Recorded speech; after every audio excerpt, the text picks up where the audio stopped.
오늘은 제자 두 번째 시간, 열매 맺는 사람이란 제목으로 함께 말씀을 나누겠습니다. 이 열매란 단어는 구약에만도 100번 이상, 또 신약에서도 60회 이상 나오는 참 우리에겐 익숙하고 또 사람마다 열매의 개념이 좀 다를지는 모르지만 누구나 열매 맺는 인생을 살고 싶어 하는 것만큼은 똑같다고 생각이 듭니다. 오늘 본문을 통해 어떤 것이 열매이고 또 어떻게 해야 열매 맺는 인생을 사는지를 함께 좀 나누었으면 좋겠습니다. 일단 먼저 뭐가 열매냐라고 하는 건 나무를 보면 알 수 있는 거죠. 우리 참 잘 아는 포도나무 비유죠. 자, 포도나무는 누구래요? 예수 그리스도가 포도나무입니다. 우리는 뭐예요? 그 가지라고 말씀합니다. 한 분 더 있죠? 농부, 농사를 짓는 그 농부는 여호와 하나님. 자, 그러면 나무가 포도나무 같으면 열매는 뭐가 열립니까? 포도가 열리겠죠. 그런데 예수 그리스도가 나무라고 하면 열매는 당연히 예수 그리스도가 원하시는 것, 예수님이 원하시는 열매가 맺어져야 그것이 참된 열매인 것입니다. 가지가 올바로 열매를 맺으려면 가지가 원하는 열매가 맺혀지는 게 아니라 나무가 원하는 열매가 맺어져야 된다는 뜻이고, 그리고 그 나무는 바로 예수님이라는 겁니다. 저와 여러분의 인생 가운데 예수님이 원하시는 열매 맺히기를 주님의 이름으로 축원합니다. 예수님이 원하는 열매는 15장을 잘 읽어보면 나옵니다. 뭐 우리가 잘 알 수 있는 거예요. 생명, 사랑, 복음입니다. 이 복음의 열매, 사랑의 열매를 우리 주님 원하시고 이것을 위해서 이 땅에 오셨습니다. 그리고 내가 너희를 택했다. 너희가 나를 택한 것이 아니라 내가 너희를 택했다. 그것은 열매를 맺게 하기 위함이다. 여러분, 이 열매는 우리가 평생토록 맺어야 하는데 그런 열매를 맺기 위해선 복음의 열매를 맺어서 영혼을 구원하고 또 사랑의 열매를 맺어서 예수님과 하나 되는 것, 이것이 어떻게 해야 가능할까라고 하는 원리를 오늘 준비하다가 저에게는 신학교 은사 선생님이 계시는데 우리 교회에도 한번 오셔서 부흥 집회를 하셨다고 그러더라고요. 구약을 가르치시는 차준희 목사님이 계십니다. 차준희 박사님은 우리 한국을 대표하는 구약학 교수신데요. 현재는 한세대에서 출강하시고 서울신대에도 물론 가르치셨지만 그 차준희 교수님의 설교 중에 유명한 설교 나무의 영성이라는 설교가 있습니다. 제가 오늘 그 내용을 좀 차용해서 오늘 여러분께 소개하려고 합니다. 그러니까 왜냐하면 가지가 중요한 게 아니라 나무가 중요하고요. 가지가 열매를 맺으려면 그 나무에 어떻게든 붙어서 건강하게 있어야 열매를 맺는 거죠. 그런데 이 나무에는 몇 가지 특징이 있다는 거예요.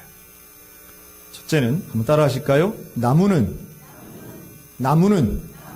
말하지 않는다. 말하는 나무가 있어요, 없어요? 그런 나무는 없어요. 나무는 말도 하지 않지만 움직이지를 잘 않아요. 그러니까 어디 돌아다니거나 이런 나무 없어요. 나무는 자기가 한번 심겨지면 이게 땅이 안 좋아, 이 지역이 마음에 안 들어, 그래서 어디 뚜벅뚜벅 걸어가서 딴 데 가는 나무는 없어요.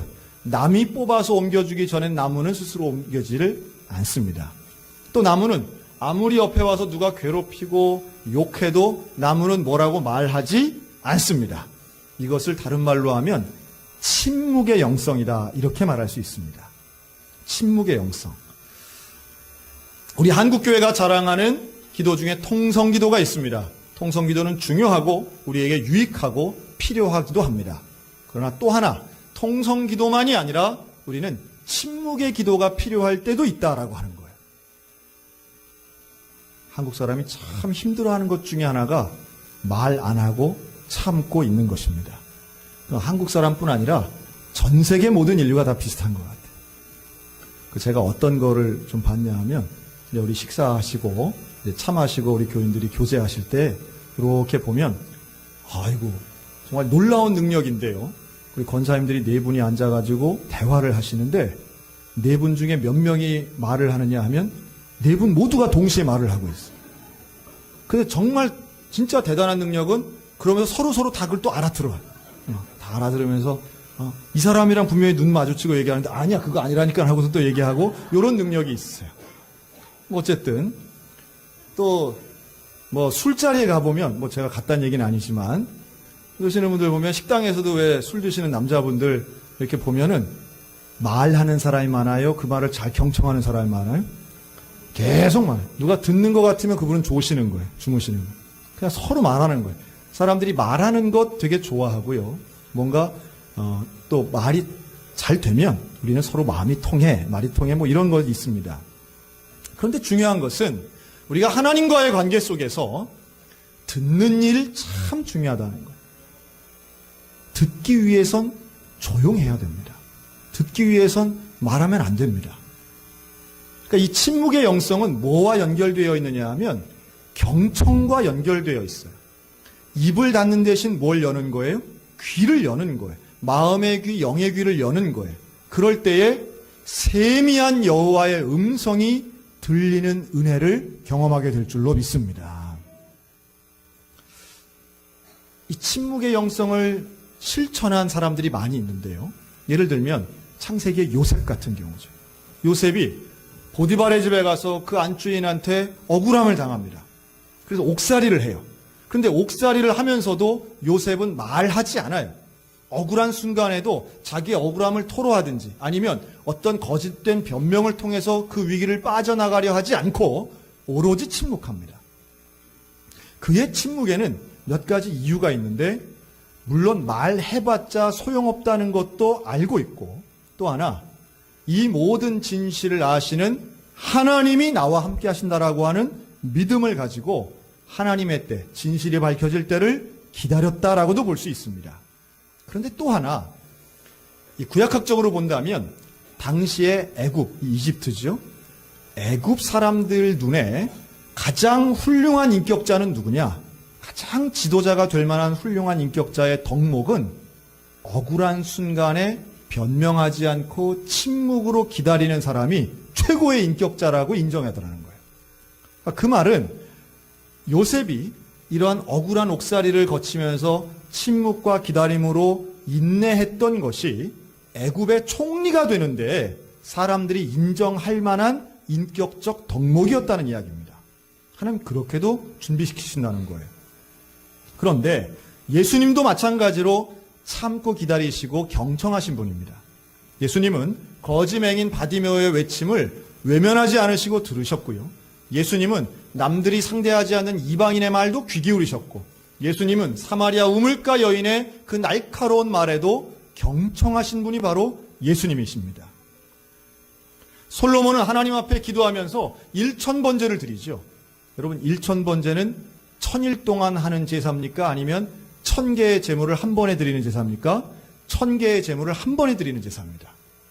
근데 오늘날에 우리는 1000번제 헌금, 그래서 1000일 동안 드리는 것은 그 1000번제를 오늘날 재해석해서 한 번에 드리기 부담되니까 나누는 것 뿐이고요. 성경에 나오는 1000번제는 1000마리의 제물을 이야기하는 것이고 솔로몬은 그걸 단 한 번에 드린 겁니다.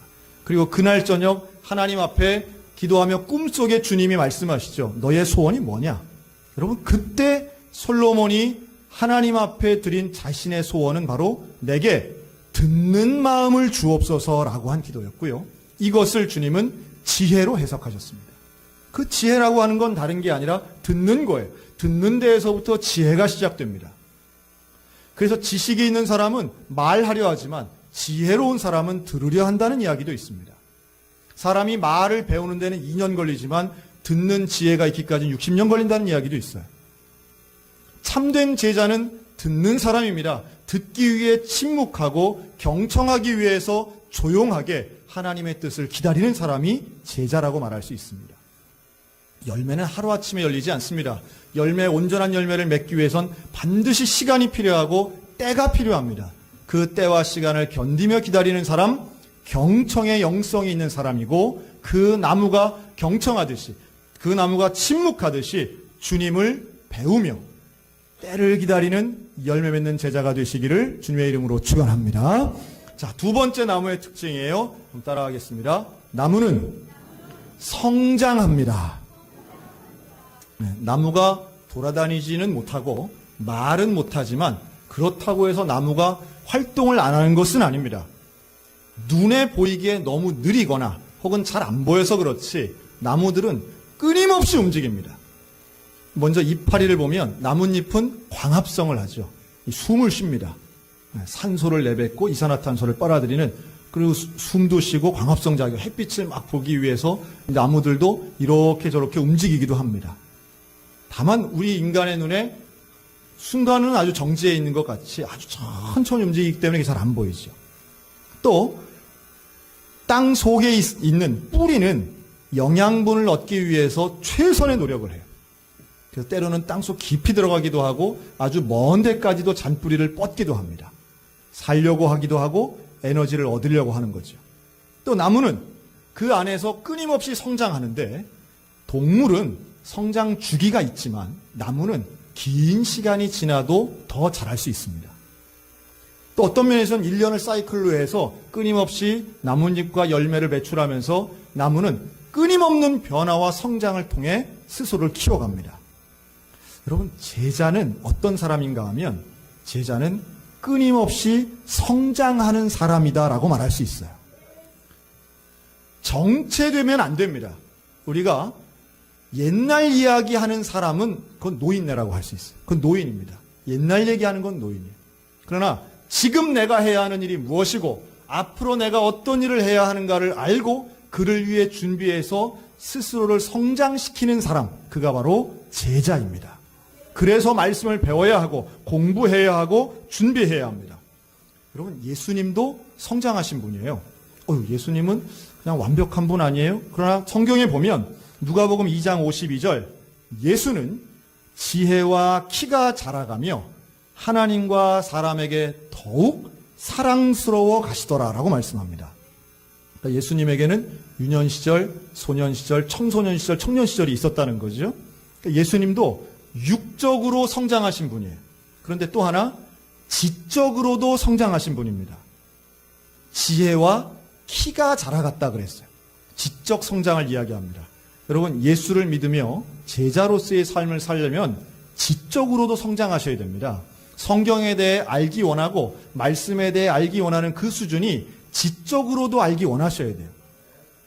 또 하나님 앞에 더욱 사랑스러워 갔다라고 하는 건 영적 성장을 의미합니다. 이 교회에서 지적과 영적의 균형이 되게 중요한데요. 성경 말씀을 아는 것만큼 하나님 앞에 기도하고 거룩한 삶을 살기 위해서 이 예배 생활, 또 기도 생활, 찬양 생활에 집중하는 것, 이 균형 되게 중요합니다. 근데 예수님 그러신 분이에요. 그래서 영적으로도 성장하셨어요. 그런데 또 하나 있죠. 바로 사람에게 더욱 사랑스러워 가셨다라고 하는 건 사회적 성장을 의미합니다. 그러니까 제자는 지적 성장, 영적 성장, 사회적 성장이 함께 있어야 돼요. 이웃으로부터 존경받고 사람들에게 인정받을 수 있는 인격과 삶의 모습, 라이프 스타일 자체도 예수 그리스도의 제자다워야 된다라고 하는 겁니다. 사랑하는 성도 여러분, 여러분 직장에서 사회에서 사랑스러워가고 인정받을 수 있는 사회적 성장을 경험하시기를 주님의 이름으로 축원합니다. 예수님이 성장한 것처럼 우리들도 그렇게 성장해야 됩니다. 골고루 균형 있게 성장해 나아가는 사람이 바로 제자입니다. 그래서 이런 말 있죠. 외모와 인상은 다릅니다. 외모는 하나님이 주신 것, 하나님 책임, 외모는. 인상은 내가 살아온 결과물이 나를 통해 드러나는 이미지입니다. 이건 내 책임이에요. 자, 우리 옆 사람 보고 인상 펴시다. 인상 핍시다. 네. 인상 쓰면 안 돼요. 그래서 그런 분이 있습니다. 외모는 멋있는데 인상이 별로인 사람이 있어요. 반면 외모는 그렇게 잘생겼다 이런 느낌이 아닌데 인상이 참 좋은 분들이 있어요. 그래서 제가 교회 생활하면서 그런 분 봤습니다. 이 초신자가 그러더라고. 나는 아직은 예수님 하나님 잘 모르겠는데 그 교회 장로님만 보면은 내 마음이 편안해지고 그래가지고 처음엔 그 장로님 한번 보러 갔다가 예수 믿게 됐다. 이런 분 저야 압니다.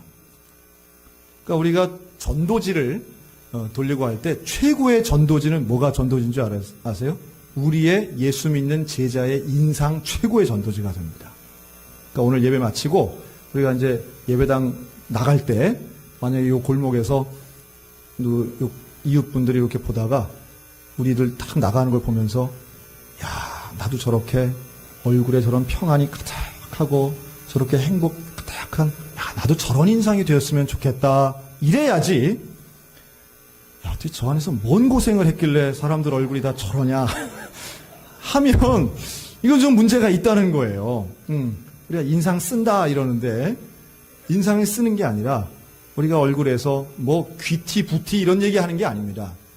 예수 그리스도의 제자로서 열매 맺는 사람의 인상은 우리가 평생을 통해 예수님 앞에 감사하고 기뻐하고 영광을 돌리는 사람들에게는 그 얼굴에서 예수님과 같은 제자의 얼굴이 드러나게 될 줄로 믿습니다.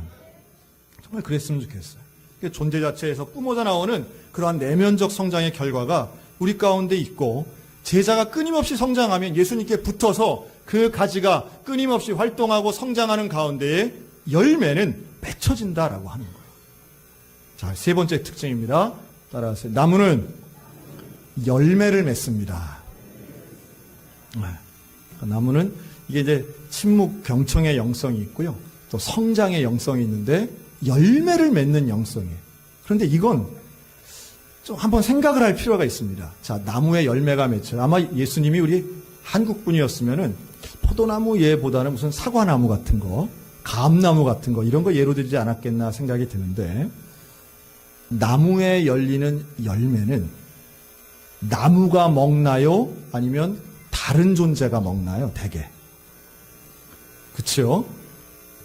물론 뭐 그게 아무도 따는 사람이 없어가지고 그게 그대로 떨어져서 거름이 될 수도 있겠지만, 감나무에 열린 거 까마귀가 와서 먹든지, 아니면 과수원에 있는 열매들은 대개 사람이 따서 소비합니다.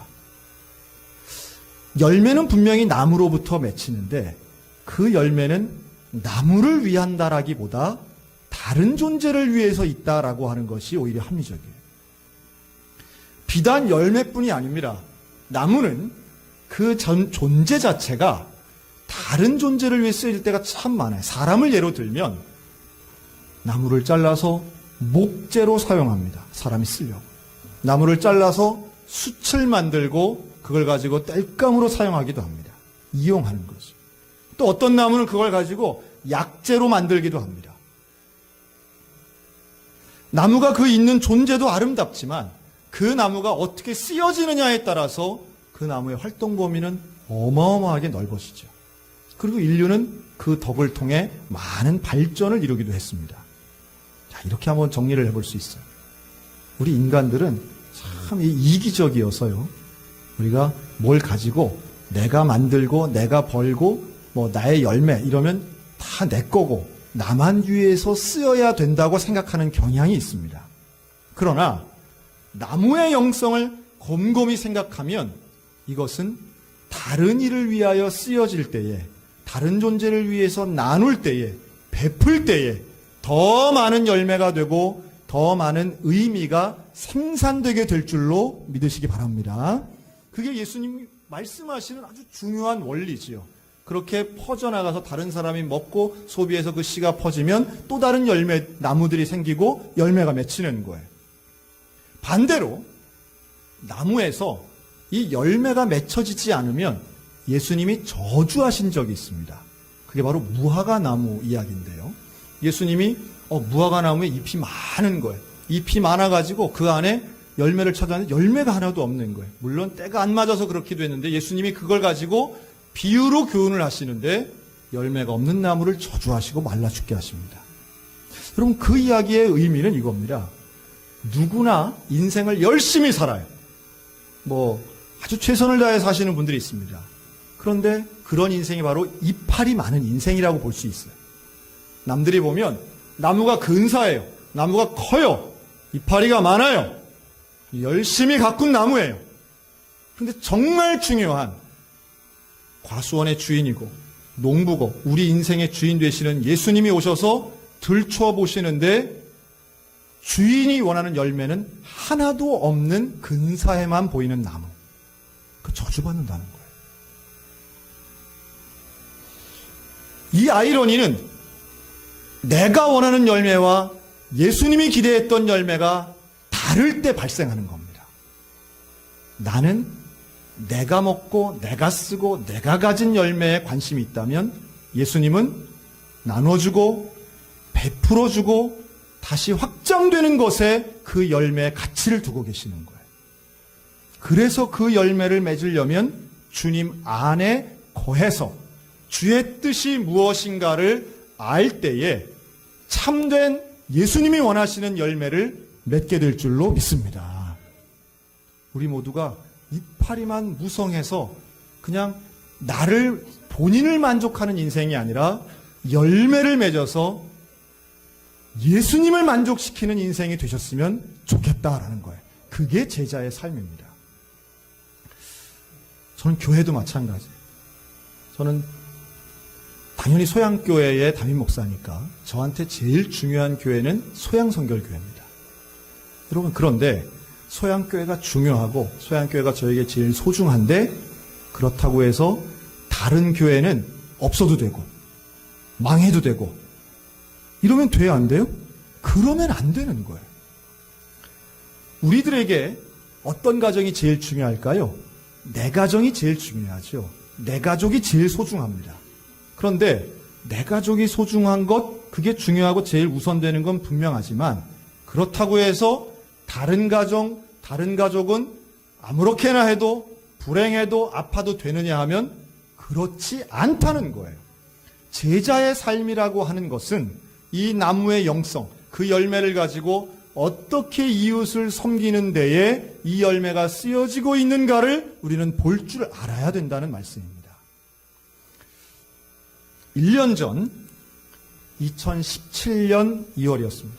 우리 교회에서는 평안교회를 회복시키기 위해서 우리 임동영 목사님 가정을 파송했습니다. 그리고 그 평안교회를 우리 교회가 1년 동안 물질로 후원했습니다. 또 매주마다 한 구역씩 가서 예배드리며 교회를 도왔습니다. 함께 했습니다. 참 하나님의 은혜가 감사하지요. 그런데 제가 참 감사했던 거는 한 권사님이 그러는 거예요. 목사님, 제가 전도를 했는데 아무래도 그분의 현재 사시는 곳이나 상황을 볼 때에 평안교회를 가는 것이 더 좀 좋을 것 같아서 평안교회랑 연결을 시켰다는 거예요. 저를 보고 그래도 되냐는 거예요.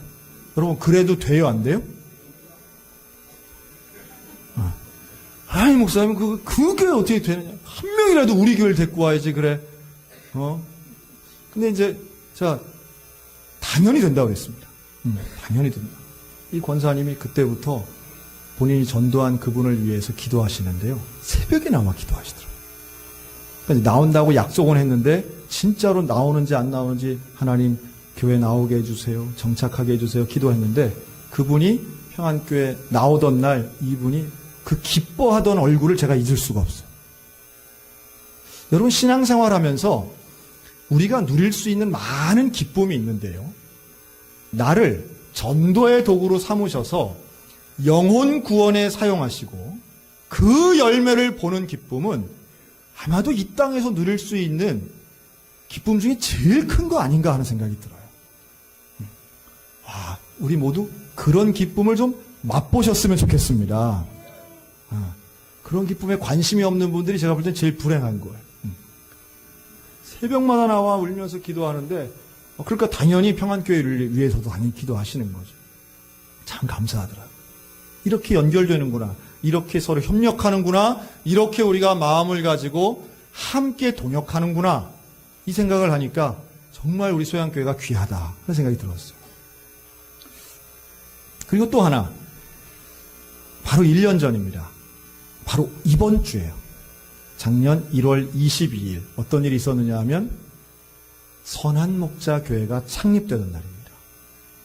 오늘이 선한목자교회 창립 1주년 되는 날입니다. 벌써 1년 됐습니다. 하나님이 우리 교회를 사용하시는 참 아름답고 귀한 일 중에 1996년에 20년도 더 전인데 서양제일교회를 분립개척했죠. 그리고 공식적으로는 두 번째, 작년에 우리가 선한목자교회를 분립개척했습니다. 5가정 15명을 파송했습니다. 그리고 1년 지났습니다. 명동 한복판에서 그 상가 3층에 어떤 데에도 분양되고 이 입주해 있는 게 없는 그 명동에 가면 2층 이상 건물에는 거의 반은 비어 있더라고요. 여러분, 그곳에 김선영 목사님이 개척하시고 성도들과 함께 1년간 열심히 했습니다. 어떤 일이 벌어졌는가? 하나님이 역사하시는 일들이 참 신비롭고 놀라운데요. 김선영 목사님과 제가 지난 주간에 만났어요. 만나서 지난 1년간 있었던 이야기들을 하는데 하여튼 놀랍고 놀라운 얘기들입니다. 여러분, 거기에 있으면 찾아오는 사람이 정상적인 사람이 많을까요? 비정상적인 사람이 많을까요? 힘이 되는 사람이 많을까요? 힘 빠지게 하는 사람이 많을까요? 별 사람이 다 있는 거예요. 술 취하고 돈 뺏고 하여튼 강단에 좀 안 어울리는 말이니까 배설하고 막 이런 사람들 오는 거예요. 그런데도 하나님이 은혜를 주시고 성도들이 똘똘 뭉쳐서 하나님이 주신 은혜를 경험하고 부흥을 경험했는데요. 1년 만에 5가정이 14가정이 됐고 15명이 30명이 되어서 지금 배가의 성장을 이루고 하나님 앞에 감사해서 좀 신앙생활을 하고 있습니다. 제가 지난 1년간 우리 강원 서지방회에 있었던 교회들을 한번 생각을 해봤어요. 그랬더니 작년 1년 동안 우리 지방회에서 교회 3개가 개척이 됐습니다. 그 3개가 창립예배 날짜를 기준으로 한 겁니다. 1번이 선한목자교회였어요. 1월 22일. 두 번째가 하늘빛 교회입니다. 우리에게는 60주년 기념교회로 더 알려진 교회인데 이 교회가 2월 4일에 창립했습니다. 이 교회도 형식은 지방회에서 개척했지만 실제적으로는 분립개척이었어요. 횡성에 있는 교회에서 장로님을 포함한 여러 명들이 함께 가서 그 개척에 동참했습니다. 1년 만에 지금 그 교회 출석 인원이 100명이 넘었어요. 전국적으로 놀라운 부흥을 경험하고 있습니다. 세 번째 교회는요, 오생락 목사님 담임하시는 하늘평안교회가 지난 10월 15일 날 분립개척한 교회 하늘소망교회입니다. 노효철 목사님이라는 분이 이제 개척자가 되셨는데요. 지금 이제 3개월밖에 안 됐는데요. 이 교회도 장로님 가정 2가정을 포함해서 한 40여 명 가셔서 지금 이 교회가 아주 신나게 지금 복음 전하고 3개월 만에도 벌써 50% 이상 성장했다는 거예요. 저는 놀라운 원리를 하나 깨닫습니다. 이 시대에는 교회를 개척해서 성장하는 시대가 아니에요, 사실은. 또 어느 교회나 사람의 숫자가 늘어나는 시대는 이미 끝났다고 판단되는 시절입니다. 그런데에도 불구하고 이 3개 개척한 교회 모두가 현재 자립하고 성장할 수 있었던 것은 3개 모두 분립개척이었다는 거예요. 사람이 같다는 거예요. 어떻게 이런 일이 가능했을까? 저 혼자 생각인데 22년 전에 소양교회가 좋은 모델을 보여줬기 때문이라고 저는 믿습니다. 나만 위하지 않고 나누어주고 베풀어주고 쪼개주고 함께 했더니, 그렇게 분립했더니 그것을 많은 사람들이 보면서 저렇게 해야 되는 거구나, 저렇게 해야 결과가 좋구나, 저렇게 해야 함께 자라는구나 라는 것을 많은 분들이 깨닫고 그 경험치와 깨달음이 쌓여서 작년에 놀라운 부흥이 있었다고 저는 믿습니다. 그럼 우리 어떻게 해야 될까요? 우리가 잘하는 일들을 앞으로도 해야 됩니다. 나누어야 됩니다. 베풀어야 됩니다. 하나님이 원하시는 그 열매를 내가 쥐는 것이 아니라 함께 공유하고 나누는 일이 있어야 그때 비로소 칭찬받는 열매 맺는 제자가 될 줄로 믿습니다. 하나님 우리들에게 원하시는 것, 기대하시는 게 그런 것 아닐까 생각이 들어요. 우리 한 사람 한 사람이 가지입니다. 예수님이 나무입니다. 가지는 나무에 붙어 있어야 되겠죠. 그리고 그런 나무들이 한 그루, 두 그루, 세 그루 늘어나면 숲이 되는 거예요. 한 사람 제자, 두 사람 제자, 여기 모여있는 우리 모두가 열매 맺는 제자가 될 때 소양교회에 열매 있는 숲이 되는 것이고, 그 숲이 교회를 이루는 것이고, 그 교회들이 또 하나의 숲을 이루면, 여러분, 건강한 숲은 환경을 바꿉니다. 건강한 숲은 지역을 변화시키는 거예요. 오염된 곳을 정화하는 것은 숲의 큰 역할입니다. 악으로 가득한 곳을 하나님의 거룩함으로 덮는 것, 바로 우리 모두가 건강한 가지가 되고 나무가 되어서 이 땅을 하나님의 나라가 되는데 쓰임받는 일인 줄로 믿습니다.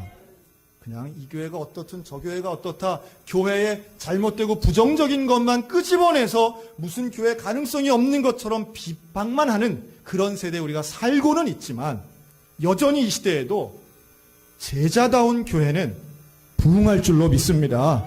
하나님의 원리를 체험하고 하나님의 원리대로 살면 아무리 약한 시대에도 오히려 역설적이게도 그 존재감은 더 건강하게 드러날 수 있는 줄로 확신합니다. 우리 소양교회가 그런 교회 됐으면 좋겠습니다. 열매 맺는 교회가 되면 좋겠습니다. 우리 모두가 제자되는 교회가 되었으면 참 좋겠습니다.